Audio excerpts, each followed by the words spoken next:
गुजरात के बनासकांठा में 7 दिनों के लिए आयोजित होने वाले भाद्रवी महाकुंभ के दौरान 400 ड्रोन का भव्य लाइट शो आयोजित किया जा रहा है, जिसका नजारा बेहद ही सुंदर है। खास बात तो यह है कि यह शो आसमान में अम्बे मां, ओम, झंडा एवं त्रिशूल जैसी आकृतियों को लेकर दिखाया जा रहा है, जो भक्तों का मन मोह रहा है।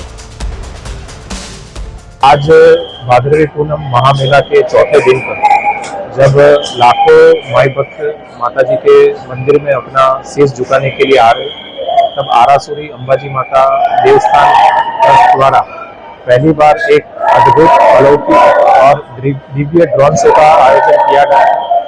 ये ड्रोन शो में 400 से ज्यादा ड्रोन द्वारा माँ अम्बे की विविध कलाकृति, माँ अम्बे का मंदिर, त्रिशूल, घंट जैसी अलग अलग दिव्य और अलौकिक प्रकृति का प्रदर्शन माई भक्तों के बीच में किया गया था। चाचर चौक परिसर और अंबाजी परिसर में हाजिर लाखों माई भक्तों ने ये अलौकिक और दिव्य ड्रोन शो का निरीक्षण किया था।